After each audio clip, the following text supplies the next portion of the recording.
ಯಾರ ಪರವೂ ಅಲ್ಲ, ಯಾರ ವಿರುದ್ಧವೂ ಅಲ್ಲ. ಸಾಯಂಕಾಲ ಎಕ್ಸ್ಪ್ರೆಸ್, ಇದು ಜನಪರ. ಮಾಡ್ತಾ ಇರ್ತಕ್ಕಂಥದ್ದು ಅಮೆರಿಕದ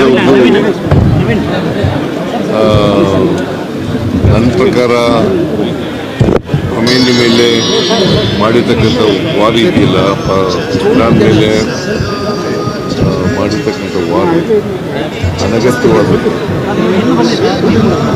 ಏನಾದ್ರು ಇದ್ರೆ ಈಗ ಒಂದು ಕಡೆ ಶಾಂತಿ ಮಂತ್ರ ಹೇಳ್ತಾರೆ ಅಮೆರಿಕದ ಟ್ರಂಪು, ಇನ್ನೊಂದು ಕಡೆ ಯುದ್ಧ ಮಾಡಿಸ್ತಾರೆ. ಇದು ತದ್ವಿರುದ್ಧವಾದಂಥ ನಿಲುವು. ಇದನ್ನು ನಾನು ತೀವ್ರವಾಗಿ ಖಂಡಿಸ್ತೇನೆ. ಖಮೇನಿ ಅವರು ಹತ್ಯೆಯಾಗಿದ್ದಾರೆ ಅಂತೇಳಿ ಟಿ ವಿನಲ್ಲೆಲ್ಲ ಬರ್ತಾ ಇದೆ. ಇದು ಖಂಡನೀಯವಾದಂಥ ಇದ್ದು, ಮತ್ತು ಅವರ ಆತ್ಮಕ್ಕೆ ಚಿರಶಾಂತಿ ದೊರಕಲಿ ಅಂತೇಳಿ. ನೀನು ಕೇಳಿಸ್ತಾ ಇಲ್ವಾ? ಹಾಂ, ಇನ್ನೂ ವಯಸ್ಸಾಗಿಲ್ವಲ್ಲ ಬಸವರಾಜು. ಖಮೇನಿ ಹತ್ಯೆ ಆಗಿದೆ, ಅವರ ಆತ್ಮಕ್ಕೆ ಚಿರಶಾಂತಿ ದೊರಕಲಿ ಅಂತೇಳಿ ನಾನು ಪ್ರಾರ್ಥನೆ ಮಾಡ್ತೇನೆ. ಅದಕ್ಕೆ ಹೇಳಿದ್ದೀನಿ, ನಾನು ಮಾತಾಡಿದ್ದೀನಿ ಕನ್ನಡ. ನಾನು ನಮ್ಮ ಚೀಫ್ ಸೆಕ್ರೆಟರಿ ಜೊತೆ ಮಾತಾಡಿದ್ದೀನಿ, ನಮ್ಮ ಪ್ರಿನ್ಸಿಪಲ್ ಸೆಕ್ರೆಟರಿ ಜೊತೆ ಮಾತಾಡಿದ್ದೀನಿ, ಡೆಲ್ಲಿಲಿರ್ತಕ್ಕಂಥ ನಮ್ಮ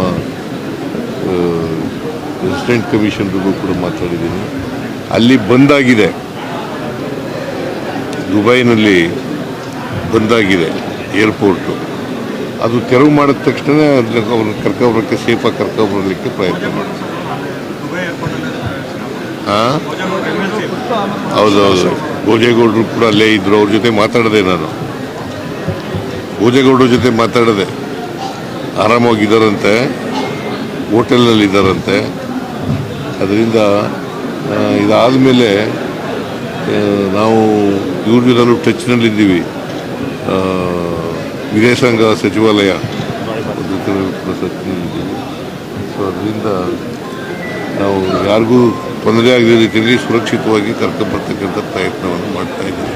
ಎಲ್ಲರೂ ಕನ್ನಡಿಗರು. ಬಳ್ಳಾರಿಯವರು 35 ಜನನೇ ಎಷ್ಟು ಜನ ಇದ್ದಾರೆ? ಹಾಂ, ಅದೇ 52 ಬೇರೆ ರಾಜ್ಯದವರು ಇದ್ದಾರೆ. ಸೊ ಅವ್ರನ್ನೆಲ್ಲ ವಾಪಸ್ ಕರ್ಕೊಬರಲಿಕ್ಕೆ ಪ್ರಯತ್ನ ಮಾಡ್ತೀವಿ. ನಾವು been in touch with the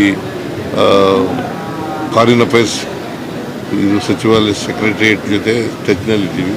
ನಾನು ಚೀಫ್ ಸೆಕ್ರೆಟರಿಗೂ ಮಾತಾಡಿದ್ದೀನಿ, ನಿನ್ನೆ ಮಾತಾಡಿದೆ, ಇವತ್ತು ಮಾತಾಡಿದೆ, ಬೆಳಿಗ್ಗೆನೂ ಮಾತಾಡಿದೆ.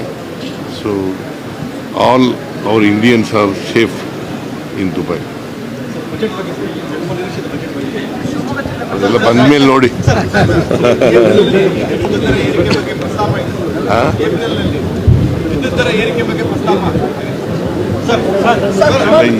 ಈಗಂತೂ ಸದ್ಯಕ್ಕಿಲ್ಲ.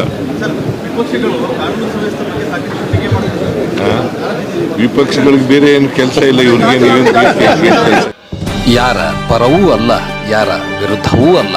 ಸಾಯಂಕಾಲ ಎಕ್ಸ್ಪ್ರೆಸ್, ಇದು ಜನಪರ.